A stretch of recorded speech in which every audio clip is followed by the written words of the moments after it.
lot of people, as you would expect, tag me in this. They're like, check out this shit. It's fucking wild. Like 7,000 nanograms per deciliter. That's massive, dude. That's like fucking grams and grams of testosterone level if you're injecting it into yourself to reach that level. But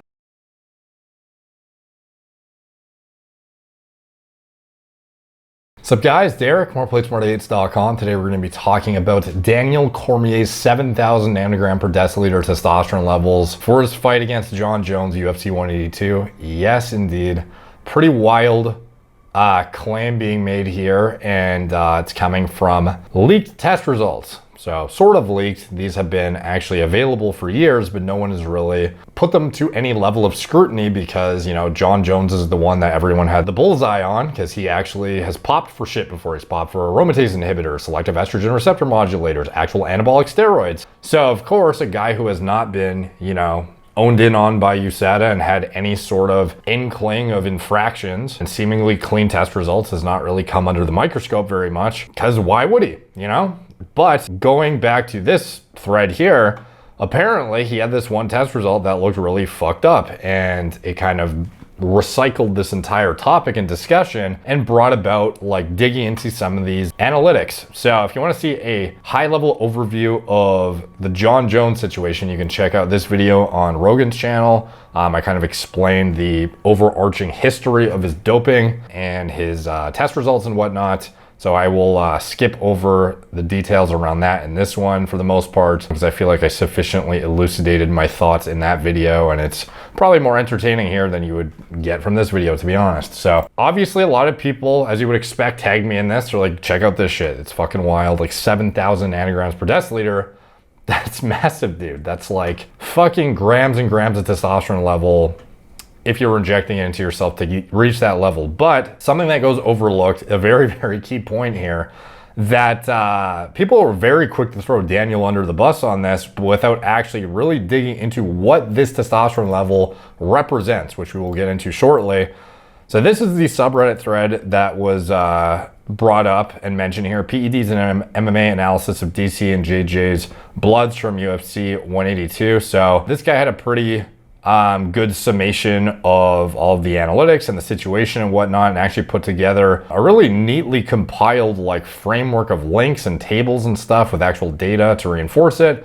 It's pretty cool. So it actually makes it really easy for me to dig into this stuff because he links to the test results, but then also provides like a chart that actually breaks down their longitudinal data in like an Excel document. So that was useful to look at, and it like really laid it out in an easy to like, I don't know, digest like timetable essentially. So like I've already gone through these with Jon, but looking at Daniel specifically, this is not something I have really looked at too closely other than some of the basic metrics. But circling back to like his weight cutting, this excessive testosterone level, like obviously I was, you know, interest is peaked. A lot of people are tagging me in it, and I was like, you know, refreshing my memory on the situation. So I went through the test results again, and notably, this is where he was tested the first time with the kind of like aberrant weird result. We had a December 2nd complete blood count where you have his hematology here, and then going down to his, he had an HGH test as well. And then of the actual urine analysis with the steroidal module, you have S1 all the way, like the full comprehensive WADA banned substance panel with a LH level in his urine, but notably the testosterone level at 50 nanograms per milliliter, epitestosterone 120, a TDE ratio 0.4. Further to that though, you get closer. And remember, the actual date of the fight, this was January 3rd, 2015. So like we're pretty fucking close to the event. And historically, like Daniel is a guy who does not really look like a light heavy walking around in the off season. Like the guy is one of the least I don't know, like physically representative of MMA looking guys you would think. Like he just doesn't look like an elite top tier, like what you would, the layman would think is like the ultimate fighting fucking champion caliber guy. It just simply does not look like that. But, you know, he's obviously like a phenom for sure and a legend in the sport. But just to put it into perspective, like he cuts a decent amount of weight to get to 205. And it's a pretty fucking intensive process. Like he talks about bad weight cuts here. This is a post he did a while back. This is what making 205 always looked like for me. Can you imagine doing this without a team like this behind you? A team that lifts you when you're down, helps you to go when you have no more. I am lucky for my guys. They always uplift me, and to think I'd go through this every Friday and become the champion put some respect on my name. And yeah, it looks like he's on the fucking brink of death essentially here. And this is to make 205, and he's, you know, goes pretty fucking hard in the paint to make it, obviously. So it's not the easiest thing in the world for him, and he cuts a decent amount of weight that maybe a guy who, I don't know, like obviously everyone has their own self-imposed limitations and whatnot, or lack thereof. You know, guys like Paulo Costa who cut like fucking like 50, 60 pounds or whatever, if not more. And then you have some guys who kind of just hover around their weight, like Adesanya, for example, or at least within striking distance of it more reasonably, rather than cutting from like fucking borderline like obese level BMI levels to like shredded out of your goddamn tree. Quick note from today's sponsor, AG1 by Athletic Greens. This is the everyday green supplement that I defer to backfill greens requirements that otherwise aren't being met through my diet. And that is ultimately the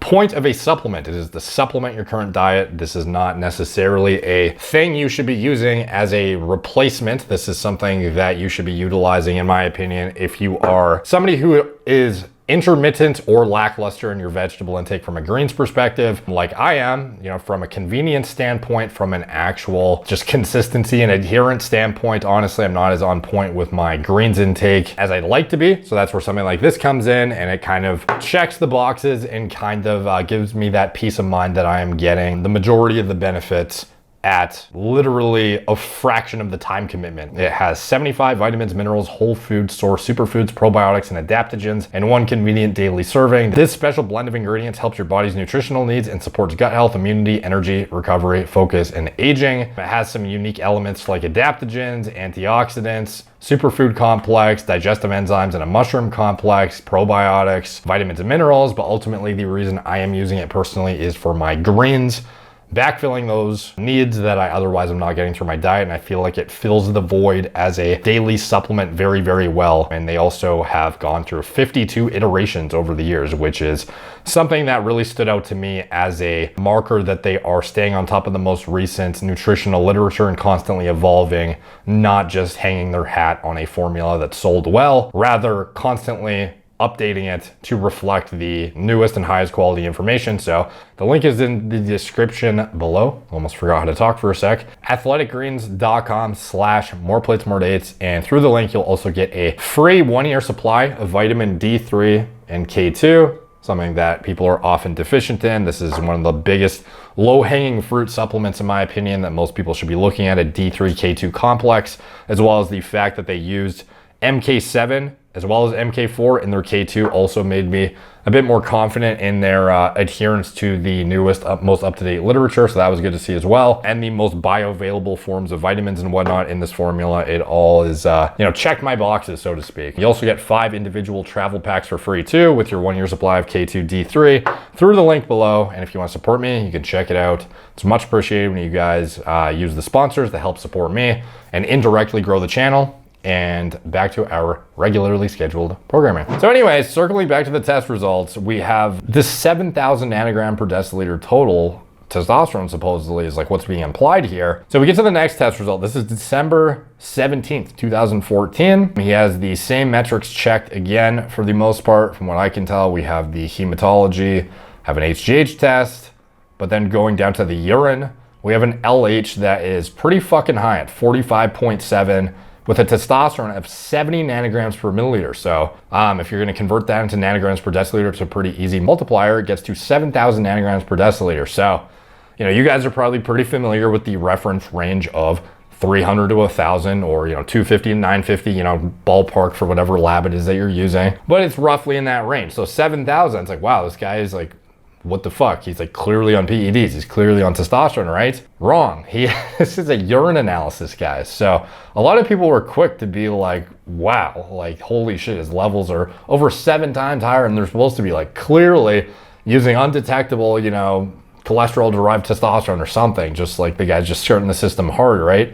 But nothing really lines up for that to make any sense. If we look at his luteinizing hormone urine output, everything is coordinated from a actual steroidogenesis cascade aspect. Everything is aligned in terms of when things go up, everything kind of goes up in unison.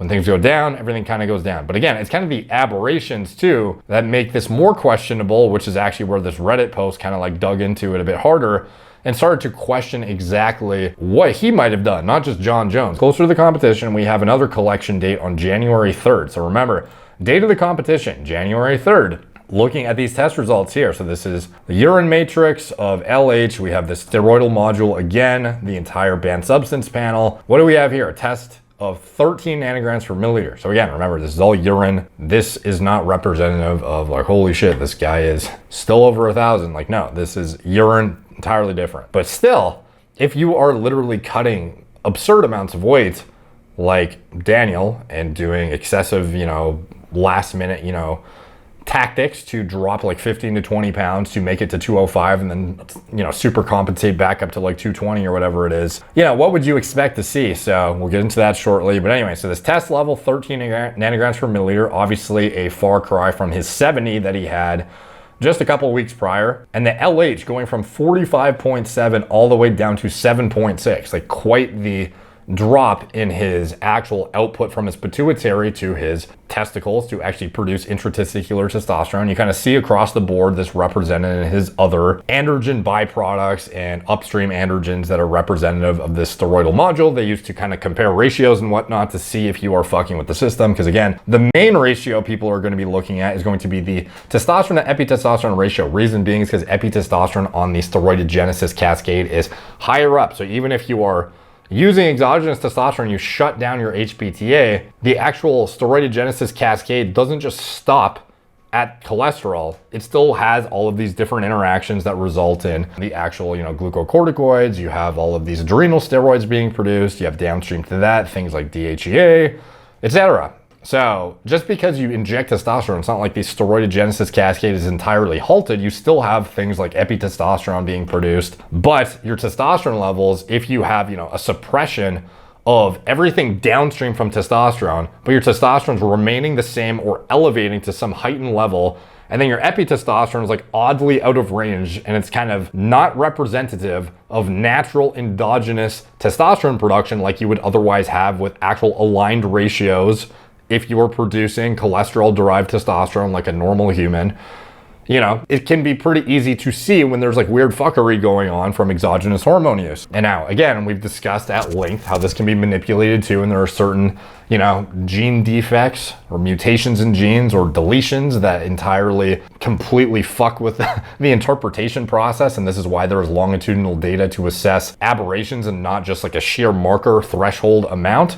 And they kind of dial in like a very, very narrow window of assessing any sort of weird up and down swings of your hormone levels to kind of actually evaluate people who even have these, weird enzymatic defects and whatnot, or deletions entirely. So anyway, circling back to the test to epitest ratio, as well as these other androgens and the LH levels, we see kind of like a weird, wild shift going to contest date essentially. So now, and then there's another test going down to January 4th, and we have an LH of 6.4 with a test of 7.1 nanograms per milliliter. So not entirely dissimilar from the previous one, somewhat within normal parameters for it being, as you would expect, like a fucking day later. But how did he end up going from 70 nanograms per milliliter test with a 45.7 LH all the way down to here is kind of where the, questionable stuff comes in. And again, I think we've already crossed off the board, like, there was no exogenous testosterone use being used here as you would otherwise think, unless he was literally using, like presumably he was not carbon isotope ratio tested. If you had some elevations, maybe it would have been warranted to look into it further, but this LH level, is it actually exceeding threshold values? Is this test to epitest ratio like weird enough for him based on his historical data and whatnot? That's where we sort of get into the rest of it. So again, remember, it was January 3rd. And how does Daniel weight cut and what really goes into it? So this was the most relevant article I could find when it comes to what it took for him to get to 205, because this is something that, this is pretty fucking long ago. So it's not easy to find like really elaborate data on like his weight cut for a fight from 2014 or 2015 technically. So Anyways, this is the Rashad Evans preparation and what went into his weight cut for it. So I thought it could be extrapolated out to kind of be relatively indicative of what would happen for the Jon Jones preparation, which I'm sure he took pretty fucking seriously. So here we had January 10th, 2014. So a year before his Jon Jones fight, essentially. Cormier weighed 225 a week ago. So, you know, January 3rd. Friday, he weighs 223. By next Friday, he'll be 219. In just more than a month, he'll weigh 215, where he'll begin his actual weight cut. So, you know, that's when you start manipulating water and whatnot. And then he would show up to weigh in at 205 and then super saturate up to fucking, you know, 223 essentially, from what I can gather. So again, this is like a relatively calculated approach. It's not like he crashed. Like this is, you know, he's losing weight pretty fucking quick here, obviously. Like he weighed 225, Friday he weighs 2 pounds less. And then a week after that, he's going to be 4 pounds less than that. So yeah, like it's pretty aggressive weight cutting. But again, is DC a guy who doesn't have fat to lose? Is he representative of the guy who is going to be having his testosterone levels crash into nothingness when he gets to like 6% body fat? Like, yeah, he would, you know, have suppression just like the next guy, but he's not sub 10% body fat. The guy would probably increase his testosterone levels and benefit from some sort of fat loss, in my opinion. Granted, this is not really indicative of, there's obviously the macro and micronutrient deprivation side of the equation with actual energy expenditure going up, but also proportionate to that is the amount of energy reserves your body actually has too. So for him, like he's looking kind of chubby here. Let's be fucking honest. Like he's not the leanest, most shredded guy. He's not the most, you know, indicative, stereotypical athlete looking guy. So he has a lot of weight to lose. When he shows up to weigh-ins against Jon, this is him at 205. So he steps up to weigh in and I have the Jon Jones here queued up. Okay, so DC takes off his shirt, steps on the scale, and this is him at 205. Literally depleted.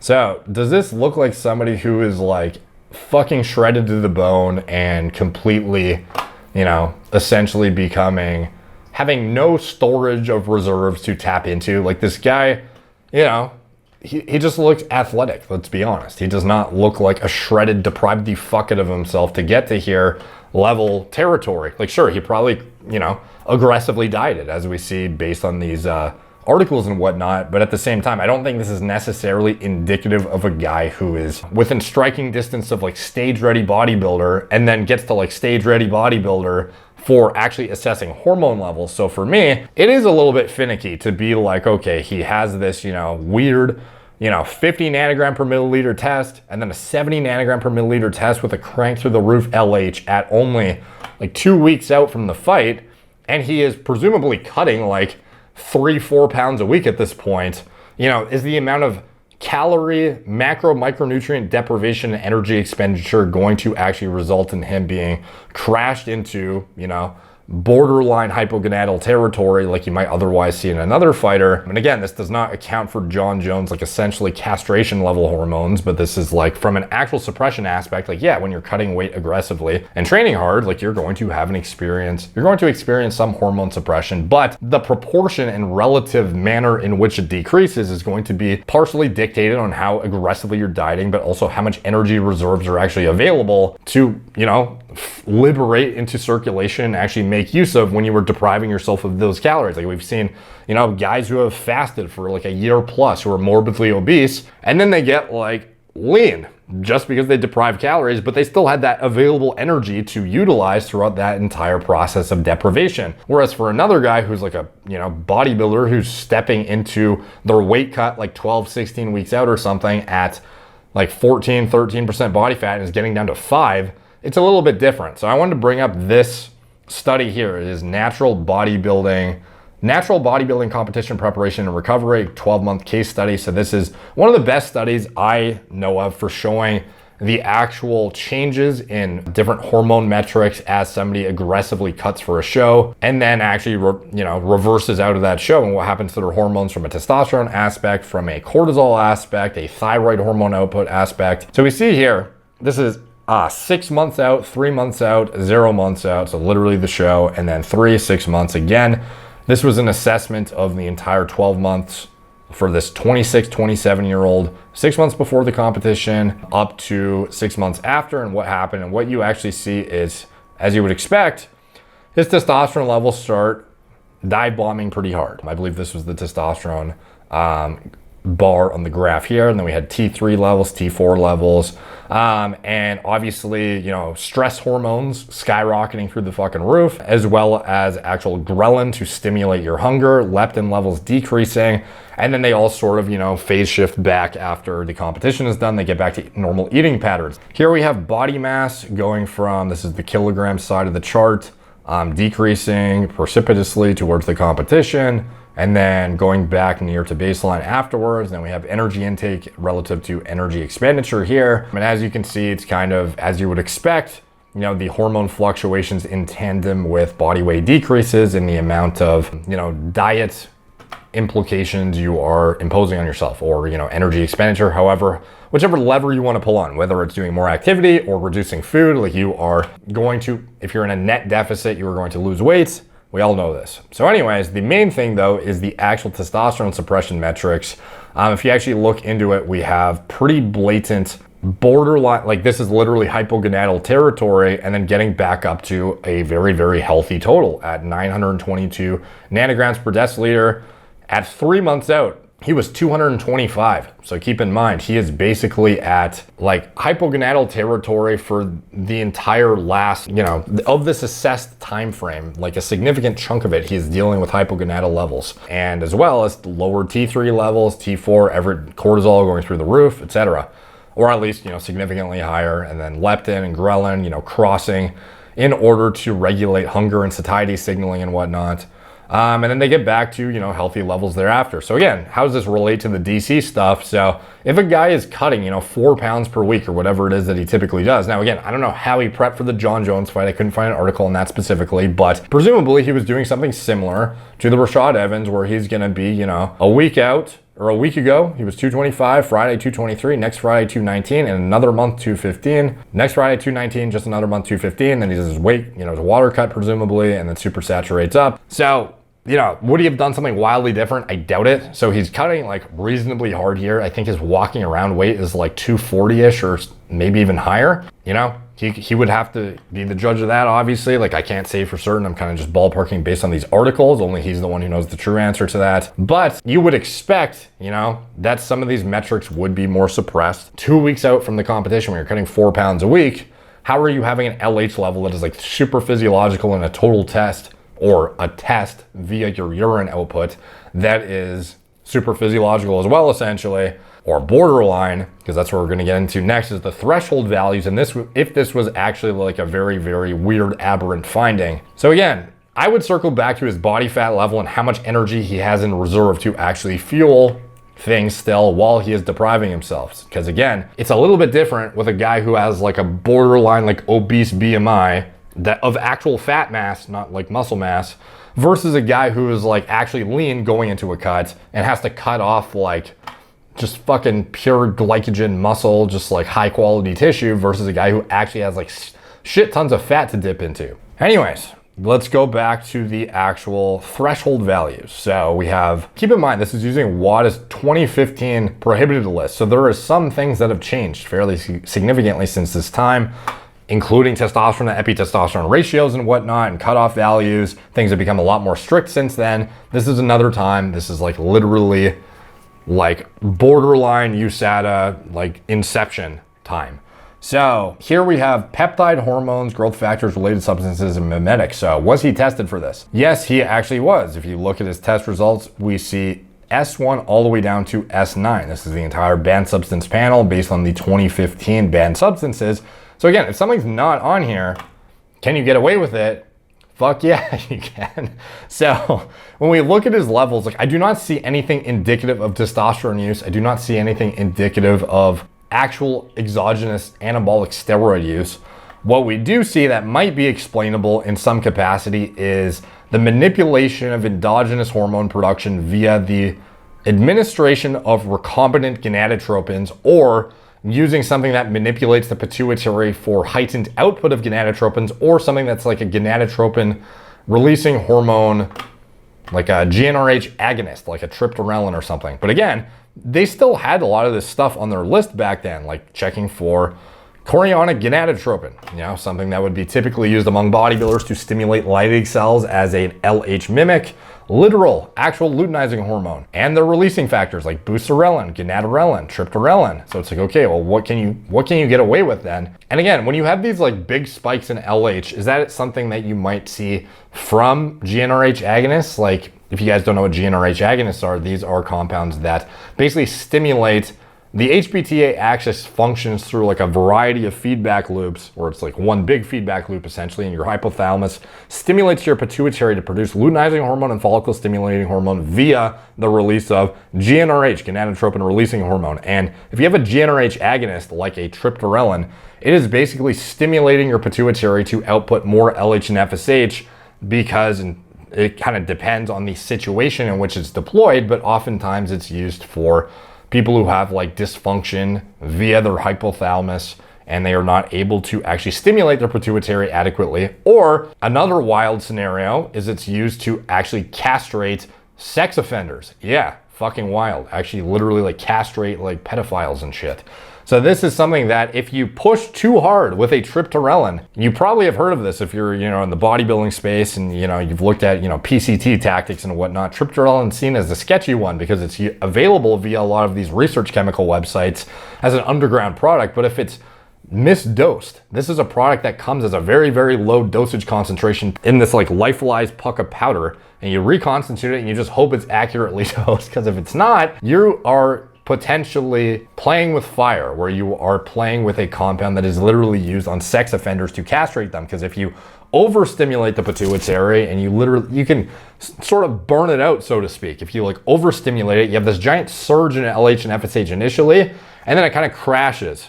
And it's a result of, they literally use this to like, even in certain studies for like the most classic graded dose response study for assessing testosterone's effects on body composition and whatnot, they use the GnRH agonist to actually keep these guys essentially like pseudo castrated while they administer these different dosages of testosterone to assess exactly what the testosterone dosages were doing with no like cross contamination, so to speak, from endogenous hormone fuckery. But again, are you going to recover from this? Like, and is this what DC is doing? Is he manipulating his, LH output with, one of these compounds? Like, there's not a whole lot you can get away with still, even with this list, but, back then things are a little bit more lenient. And even now, like, what is the actual test parameters for like a luteinizing hormone, for example? That is where we get into the problem of anti-doping and luteinizing hormone levels. So what has been changed since then?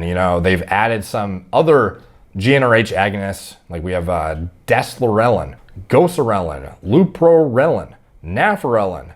We have the classic triptorelin, gonadorelin, chorionic gonadotropin, luteinizing hormone. So it looks like a relatively similar list with some changes. Now again, some of these compounds, if they weren't on the list in 2015, they're just not testing for them because they don't have a test developed for it, or they don't know it exists yet, or whatever. So is there not, Chinese, suppliers and, chemists and whatnot that are producing novel agents that do these same sort of functions and are, abandoned Frankenstein GnRH agonists, or they manipulate them and create their own for, tens of thousands of dollars or hundreds of thousands? Of course there's fucking people doing this shit. However, based on the actual testosterone levels and the luteinizing hormone output, I think people are a little bit quick to jump the trigger on this guy when the actual cutoff values are not as far off, from what I can tell, based on some of the assays that are developed to actually assess LH. Now the problem with this shit is that these metrics they're so primitive. They're basically just using threshold limits. They don't actually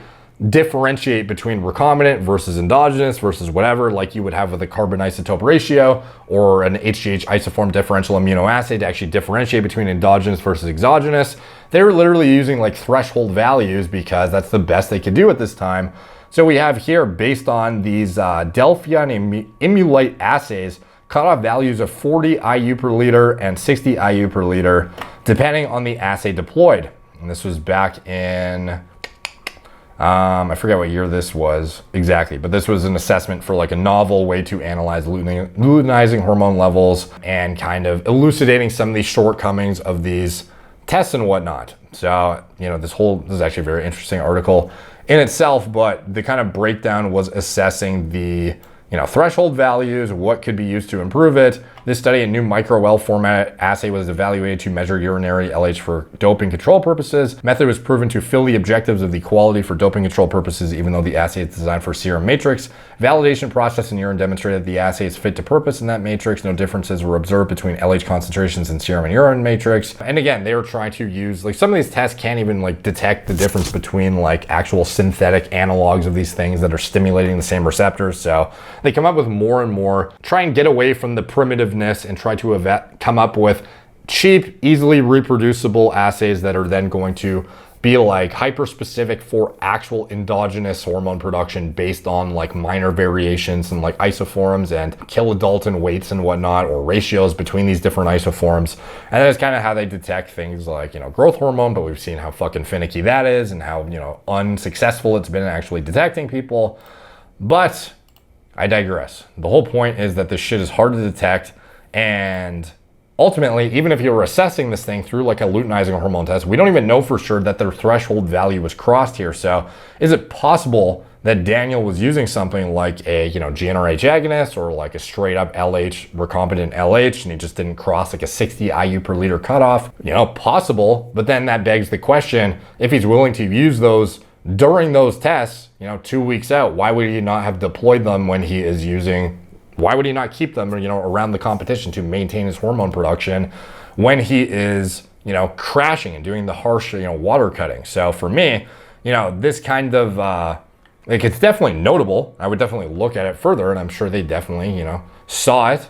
I would imagine they would see it and be that's pretty fucking high. Or it's borderline crossing threshold values and be what's up with that? That's, reasonably fucking high proportionally to what we're used to seeing. But there is data to show, the contrary as well. And we have some for example, this study, the problem of anti-doping control of luteinizing hormone in boxing. They did a comparison of the descriptive statistics for 426 luteinizing hormone values observed in boxing and other sports, showing significant differences. An experimental study comparing urinary LH levels in 17 boxers before and after a match demonstrated a clear increase after the match.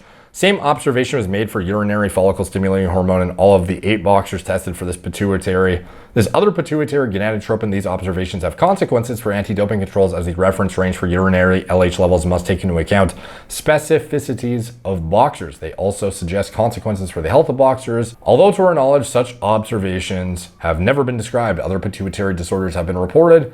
Now again, obviously, when you're looking at values, it's do you even know for sure that the people you're evaluating weren't doping themselves? All of this is to be questioned, of course, but here we have LH and testosterone urinary concentrations in the 8 samples from boxers reported with abnormally elevated LH. Here we had LH levels of 62, 44.9, 60, 51.6, 46.1, 49, 40, 65.3, with concurrent test levels of 27, 7, 36, 55, 29, 25, 25, 20. And the conclusion, and this sort of circles back to the importance of a blood matrix, in my opinion, for actual gonadotropin output and some of the shortcomings of this shit when it comes to endogenous hormone levels. But anyways, observations have 2 consequences. First is related to anti-doping control. If the threshold value for reporting an abnormally elevated concentration of urinary, by the way, of the 17 urine samples collected after the match, none gave rise to an LH level exceeding 40. And this was not surprising, since our previous studies of 426 values collected from boxers over 4 years have shown only 2% of the urine samples gave rise to LH levels more than 40. So again, more than 40 is considered a relatively odd result. So yeah, it definitely begs the question, what assay was used in the DC test result for that 45 LH level, and then did it have a 60 cutoff, a 40 cutoff? What does this longitudinal data look like? But anyway, circling back to this, there is a clear risk of misinterpreted results in boxing. This must be taken into account in the future.